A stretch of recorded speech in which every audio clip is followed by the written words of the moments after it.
Saludos a todos en el Señor. Es un gusto poder compartir con ustedes este tema tan importante que a mi punto de vista es muy profundo y muy poco examinado. De hecho, he considerado este tema porque muy pocas veces he visto una explicación detallada y una explicación 100% correcta de este tema. No digo tener la última palabra en el tema, pero pienso que he podido analizarlo y examinarlo un poco más a fondo de lo que generalmente se lo hace. El tema en cuestión, el tema en sí, tiene que ver con el árbol de mostaza, ¿sí? Esta famosa parábola que el Señor Jesucristo contó. Por lo general, y he escuchado a predicadores y leído literatura, que refiere esta parábola como un ejemplo de lo maravilloso que es el reino de Dios, de lo mucho que crece el reino de Dios y de lo grande que puede llegar a ser el reino de Dios. Sin embargo, hay ciertas cosas, ciertos elementos que nos hacen pensar que no todo en esta parábola es color de rosas. Entonces, es con ese motivo que vamos a examinar el día de hoy la parábola del árbol de mostaza. Y vamos a ver qué interesante relación tiene con Babilonia y con la Iglesia Adventista del Séptimo Día. Y también recalcar que el tema en sí no es solamente aplicable a la Iglesia Adventista, sino también aplica a muchas otras iglesias, a todas las denominaciones cristianas en la faz de la tierra, y vamos a darnos cuenta de por qué digo esto. Muy bien. Entonces, para comenzar el estudio, nos vamos al texto en cuestión. El texto en cuestión se encuentra en Mateo, capítulo 13, 31 y 32. Y nos dice así: otra parábola le refirió diciendo: el reino de los cielos es semejante al grano de mostaza que un hombre tomó y sembró en su campo, el cual a la verdad es la más pequeña de todas las semillas, pero cuando ha crecido es la mayor de las hortalizas y se hace árbol, de tal manera que vienen las aves del cielo y hacen nidos en sus ramas. Muy bien, esta es la parábola en cuestión. ¿Qué tiene de interesante esta parábola? Primero, que si nos fijamos, es una parábola muy corta. Apenas contiene 2 versículos. Es una de las parábolas más cortas que encontramos en la Biblia. Sin embargo, a pesar de ser tan corta, es una de las que guarda más lecciones para nosotros. Vamos a ir examinando los elementos, ¿sí? Vamos a examinar los elementos que contiene esta parábola y podemos observar primero 3 elementos principales. Estos 3 elementos principales son el sembrador, el campo y la semilla de mostaza. El sembrador. La parábola de la semilla de mostaza, del árbol de mostaza, podemos encontrarla también registrada en Marcos capítulo 4.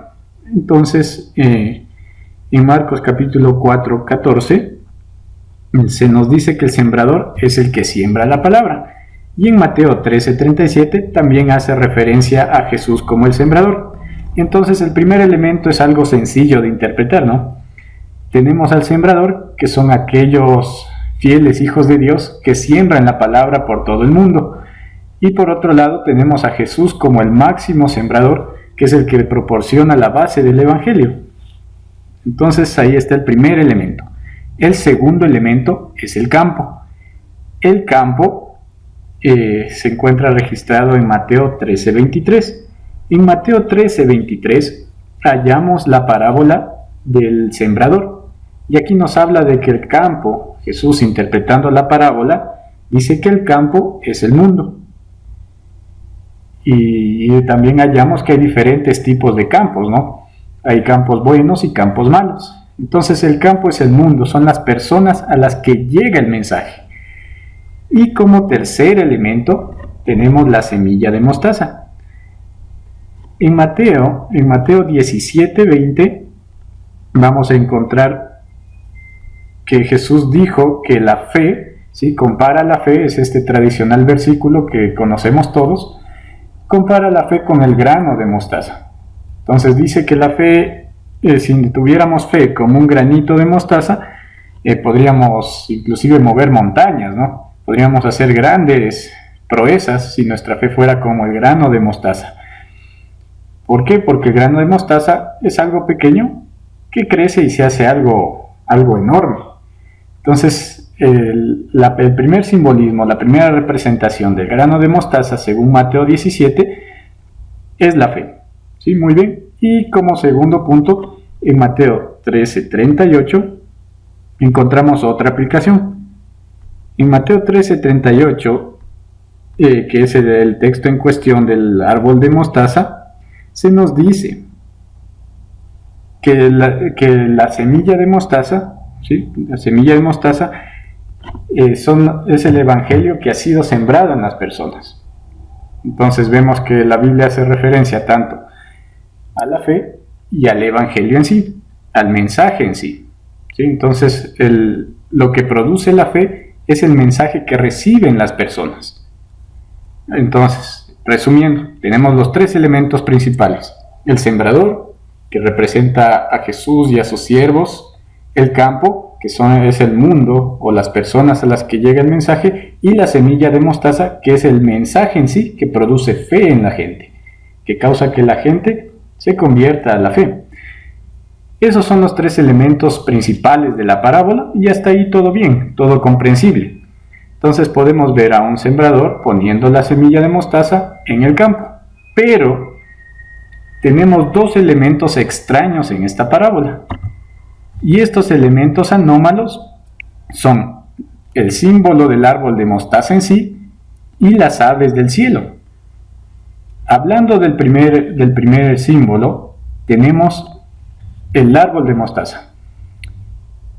Lo curioso de este símbolo es que la mostaza es una planta de tipo herbácea, ¿sí? Como su nombre lo dice, y ustedes pueden investigarlo, la mostaza no es un árbol.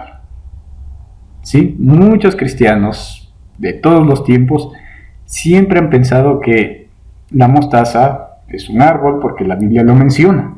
Sin embargo, en la vida real, la mostaza no es un árbol, es un arbusto.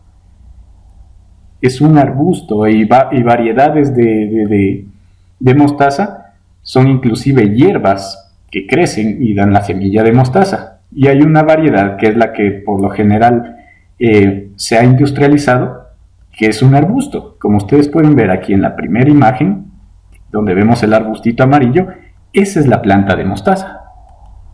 Entonces es curioso ver que Jesús menciona a un árbol de mostaza.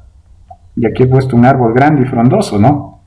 Pero, ¿por qué Jesús mencionaría que la mostaza, la semilla de mostaza, se convierte en un árbol? Si en realidad es un arbusto. Entonces no hay concordancia ahí hay algo extraño. Y también tenemos el segundo elemento, que son las aves del cielo. ¿Por qué Jesús mencionaría las aves del cielo?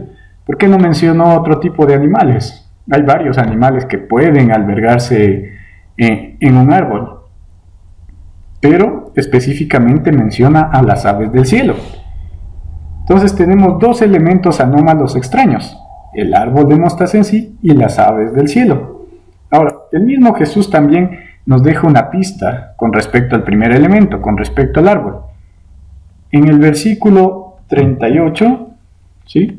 En el versículo 13:32, como podemos leer, dice Jesús que cuando ha crecido es la mayor de las hortalizas. ¿Sí? El mismo Jesús está admitiendo, está reconociendo que la mostaza no es un árbol, es una hortaliza. Sí, una hortaliza es algo pequeño y se hace árbol. Otras versiones dice y se convierte en árbol y llega a ser árbol. Sí, entonces no está en la naturaleza de la mostaza, de la semilla de mostaza, convertirse en un árbol. Que si bien es una semilla pequeña, es una semilla chiquitita, como podemos apreciar aquí, no se convierte en un árbol. Máximo se convierte en un arbusto bastante grande, alrededor de 1,50 a 1,70 pueden alcanzar estas plantas, pero no en un árbol. Lo cual nos lleva a preguntarnos, ¿por qué Jesús mencionó el elemento de los árboles en esta parábola? Así que, para buscar un poco la respuesta a esta pregunta, ¿sí?, nos vamos a dirigir a dos tipos de árboles que encontramos en la Biblia. Sí, hay dos tipos de árboles que encontramos referidos en la Biblia. Como el contexto de Mateo 13, no nos da una pista de qué puede significar el árbol, buscamos árboles en otras partes de la Biblia y buscamos similitudes y vamos a encontrar dos tipos de árboles en la Biblia. El primero se encuentra en Daniel capítulo 4 y el segundo en Apocalipsis capítulo 14. Si nosotros leemos Apocalipsis capítulo 14, vamos a encontrar que se habla sobre los 144,000 y sobre el sello de Dios. Y vemos que a los hijos de Dios fieles y justos se los compara con un árbol. Y esto es interpretado según Salmos, ¿no? Y varios versículos que hablan acerca de que los hijos de Dios están simbolizados por árboles. Pero este símbolo quiero dejarlo para el final, ¿no? Para el momento de la reflexión final. Y quisiera concentrar nuestra atención en el árbol que menciona Daniel capítulo 4. En Daniel capítulo 4 nosotros encontramos la conocida historia de la locura de Nabucodonosor y los 7 años que permaneció como las bestias del campo. Este juicio que cayó sobre Nabucodonosor fue anunciado por Dios. Y precisamente el símbolo usado para anunciar la locura de Nabucodonosor es un árbol. ¿Sí? Y Dios le dice explícitamente a Nabucodonosor que este árbol representa su reino. Pregunta: ¿cuál era el reino de Nabucodonosor? Babilonia, como todos conocemos. Entonces Dios le revela a Nabucodonosor que su reino iba a ser cortado, iba a caer, y que ese reino estaba representado por un árbol curiosamente grande, frondoso, y una característica interesante que da el capítulo 4 de Daniel es que bajo este árbol se cobijaban las bestias del campo y anidaban las aves del cielo. Ojo, las aves del cielo anidaban en este árbol que representa a Babilonia. Entonces tenemos este primer elemento anómalo, ¿sí?, que en Daniel capítulo 4 representa a Babilonia. Inclusive encontramos las aves trepadas en este árbol. Algo bastante interesante. Y como segundo elemento anómalo están las aves del cielo. Y nuevamente vamos a encontrar el mismo patrón que encontramos con el árbol.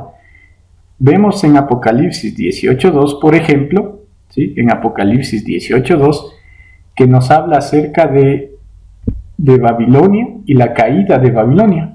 Y nos dice que cuando Babilonia caiga va a ser guarida de todo espíritu inmundo, de toda ave del cielo, de toda ave inmunda, nos dice Apocalipsis 18.2. Y es curioso notar nuevamente cómo las aves del cielo están relacionadas con Babilonia, con la inmundicia e inclusive con los poderes demoníacos. Y aquí he puesto 4 textos que me han parecido muy importantes y pueden buscar más, estudiar más sobre las aves en la Biblia y van a darse cuenta de que por lo general las aves nunca traen nada bueno consigo, nunca son un buen presagio. En la Biblia las aves están un poquitín mal vistas, ¿sí? Entonces, si ustedes se van a Mateo 13, 4-19, que es el contexto más próximo de la parábola que estamos estudiando, nos habla de la parábola del sembrador. Aquí en Mateo 13, del 4 al 19, Jesús interpreta directamente este símbolo tan solo poco tiempo antes de hablar sobre la parábola del árbol de mostaza. Entonces podemos inferir, podemos deducir que Jesús se está refiriendo a las mismas aves en la parábola del sembrador y en la parábola del árbol de mostaza, ya que están dentro de un mismo contexto y están en el mismo capítulo y Jesús las pronunció en la misma serie de pensamiento. ¿Sí? Viene toda una corriente de pensamiento y dentro de esa corriente de pensamiento Jesús nos explica qué son las aves. Para ser concretos, Jesús dice que las aves representan al enemigo de Dios, representan al demonio y a sus aliados, que son los que arrebatan el evangelio. Y si nos recordamos, en la parábola del sembrador menciona que parte de la semilla cayó en el camino, y esta semilla vinieron las aves del cielo y la arrebataron. Y de ahí Jesús interpreta el texto y menciona justamente que es el enemigo y son los quehaceres de la vida que arrebatan el evangelio. Entonces miren, las aves no representan nada bueno aquí en la Biblia. Y entendemos entonces que tampoco traen nada bueno en esta parábola del árbol de mostaza. Entonces, hemos establecido una relación directa entre la parábola del árbol de mostaza y Babilonia. ¿Qué podemos entonces entender de esto? Cuando la iglesia, cuando el pueblo de Dios crece demasiado, crece anormalmente, crece vertiginosamente, es inevitable encontrar aves del cielo que han entrado a ella. Cuando la iglesia crece vertiginosamente, corre el riesgo de convertirse en Babilonia. Y muchas personas se asustarán con esto, ¿no? Porque Babilonia es la madre de las rameras en Apocalipsis 17. Sin embargo, la Biblia es clara. Y como pudimos ver, nos indica que un crecimiento vertiginoso, un crecimiento grande, un crecimiento explosivo, un crecimiento grandioso, siempre va a traer consigo aves del cielo. Siempre va a traer consigo a Babilonia. Y cuela la pregunta. ¿Es la iglesia adventista del séptimo día Babilonia? ¿Se ha convertido entonces en Babilonia? Seré directo en esta pregunta. La respuesta es no. La iglesia adventista no es Babilonia. Sin embargo, hay Babilonia en la iglesia adventista. Y lo cual es algo muy diferente. ¿Cómo sabemos que la iglesia adventista no es Babilonia? Fácil. La misma parábola nos da la respuesta. Al principio del versículo 31 dice, el reino de los cielos. La expresión el reino de los cielos en la Biblia hace referencia a dos cosas. El reino de los cielos venidero, que es el reino que va a establecer Jesús cuando venga y terminar con las injusticias definitivamente. Y segundo, hace referencia al reino de los cielos que Jesús estableció con su primera venida. Es decir, al inicio de la iglesia, al inicio del remanente, al inicio del pueblo de Dios en este mundo. El reino de los cielos está conformado por todos aquellos que actualmente creemos y seguimos al Señor Jesús. Entonces, el reino de los cielos es semejante al grano de mostaza, dice. A pesar de que pueda entrar Babilonia, pueden entrar las aves del cielo a la iglesia, al pueblo de Dios, no deja de ser el reino de los cielos, no deja de ser el pueblo de Dios. Y justamente, pocos versículos más adelante, vamos a encontrar la parábola del trigo y la cizaña, que es casi paralela, casi homóloga a la parábola del árbol de mostaza. El trigo y la cizaña dice que tanto el trigo como la cizaña tienen que crecer juntos y no hay que arrancarlos sino hasta el tiempo de la siega. Ese tiempo de la siega se dará con la época del zarandeo dentro de la iglesia. Pero mientras tanto dice que crecen juntos. No hay que aceptarlo, no hay que acariciarlo, pero tampoco hay que arrancarlo. Ojo con eso. Entonces, aunque la iglesia no es Babilonia, sí hay Babilonia en ellas. La parábola es muy clara. Y no por eso deja de ser el pueblo de Dios. No por eso deja de ser la iglesia de Dios. No por eso deja de ser el remanente de Dios. No por eso deja de ser el reino de los cielos. A pesar de que hay Babilonia en ella, a pesar de que las aves han anidado en ella, no deja de ser el pueblo de Dios. Entonces, la parábola es muy clara, ¿no? Y Dios a su debido tiempo terminará este proceso de zarandeo y solamente quedará lo que tiene que quedar, los verdaderos hijos de Dios. Sin embargo, hasta ese entonces van a seguir habiendo aves del cielo, va a seguir habiendo Babilonia en la iglesia. Sin embargo, esta parábola nos invita y nos insta, ¿sí? Nos insta a que nosotros como hijos de Dios guardemos siempre la fe, cuidemos siempre la fe. Como dice un popular himno, un tradicional himno de nuestra iglesia, contendamos siempre por nuestra fe. Como dije, que haya Babilonia en la iglesia no significa que vamos a ser permitivos con Babilonia. Hay que tratar de sacarla y evitarla. Hay que protestar contra ella, porque a eso fuimos llamados según el mensaje triple angélico. Hay que evitar todas estas cosas que contaminan a la iglesia. Y muchas veces nosotros consciente o inconscientemente hemos cometido el error de dejar que estas aves inmundas entren dentro de la iglesia. Mediante la adoración, mediante las actitudes, mediante nuestro estilo de vida, mediante los sermones, mediante muchas cosas. Evitemos este tipo de cosas. Estimados hermanos, mi invitación es a que tratemos de evitar todas aquellas cosas que convierten al pueblo de Dios, que meten al pueblo de Dios a Babilonia. Y es así que tengamos mucho cuidado con la música que le seleccionamos, tengamos mucho cuidado con los sermones que predicamos. A veces los temas son muy ligeros o los predicadores no están totalmente en armonía con Dios, no seleccionamos bien a nuestros predicadores. A veces basamos nuestra religión en eventos, en programas y no realmente en Cristo.